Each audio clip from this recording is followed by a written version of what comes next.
dans le prochain épisode d'Ici tout commence. Tandis qu'Hortense se confronte à un démon du passé, Constance veut changer de voie.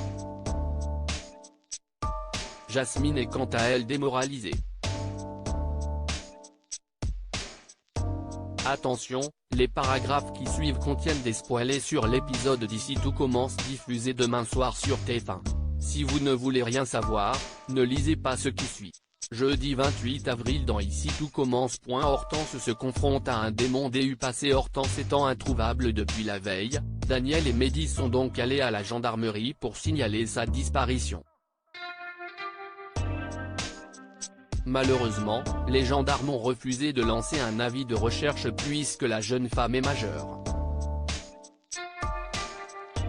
Tandis que Daniel souhaite toujours envoyer sa fille dans un centre spécialisé quand il l'aura retrouvée, Mehdi estime que ce n'est pas à lui de prendre cette décision à sa place.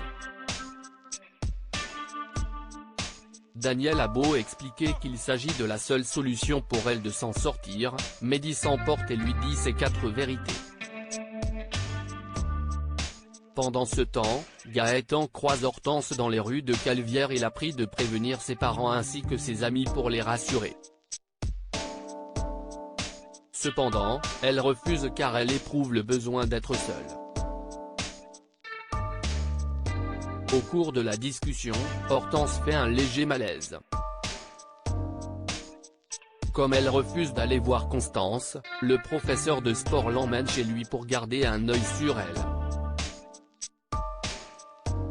Sur place, Hortense finit par se confier à Gaëtan. Elle raconte qu'à l'institut, la nourriture est sacrée puisqu'elle est utilisée pour créer et être dégustée en petite quantité. Aussi a-t-elle l'impression d'être un ogre. Quand il demande si c'est pour cette raison qu'elle a voulu partir, Hortense lui apprend que son père veut l'enfermer dans un centre spécialisé. Si elle est certaine que cela ne va pas l'aider, Gaëtan lui fait remarquer qu'en revanche, ce n'est pas en fuyant que ses problèmes s'arrangeront. L'estomac de la jeune femme commençant à gargouiller, Gaëtan parvient à la convaincre de manger. Plus tard, Gaëtan surprend Hortense en train de lire un article sur Hugues Leroy. En effet, ce dernier est sorti de prison il y a un mois après avoir purgé une peine pour séquestration. Elle déclare alors à son professeur qu'elle l'aimait bien au début et qu'elle n'aurait jamais pensé que son histoire avec lui se termine de cette façon.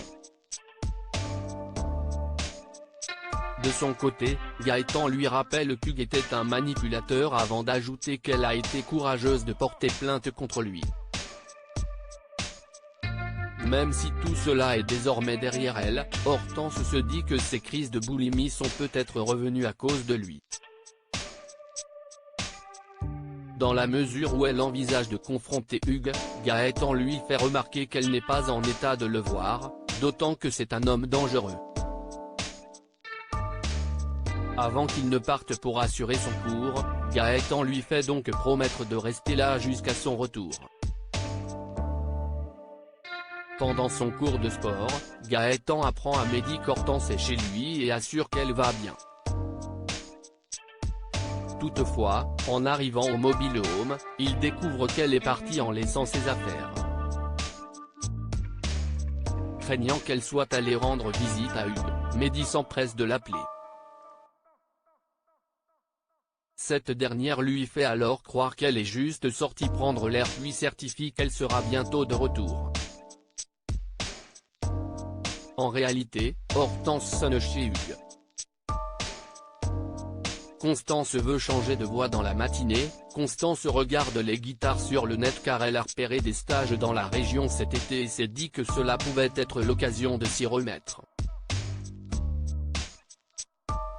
Malheureusement, l'infirmière n'a pas le soutien qu'elle espérait ni de la part de son mari, ni de sa fille.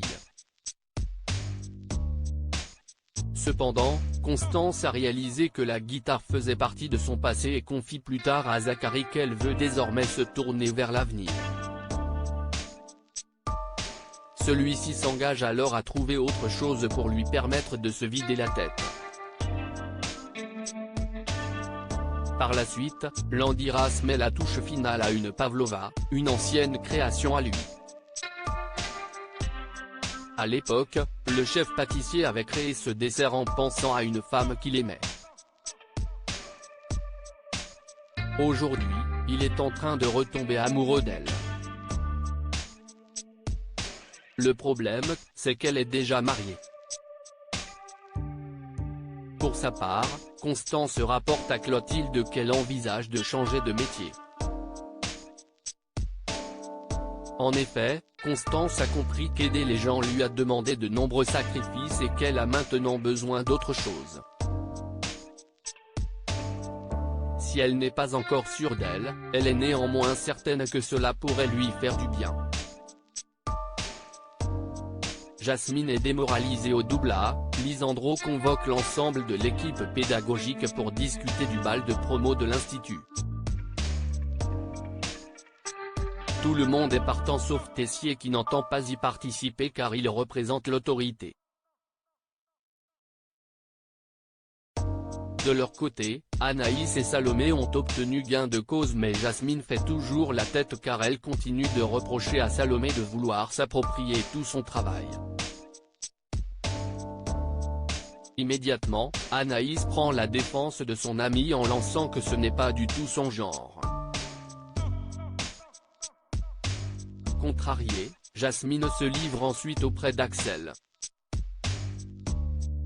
En effet, la jeune femme a l'impression d'avoir perdu le contrôle de la soirée et d'avoir été remplacée par Salomé et Anaïs.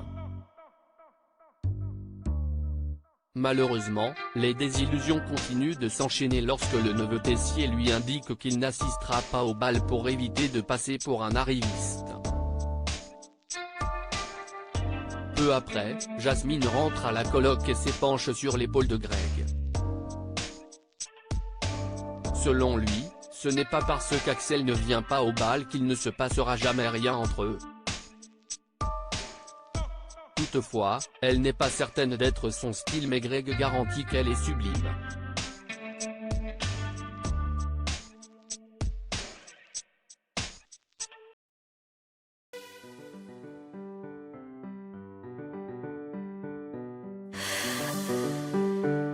나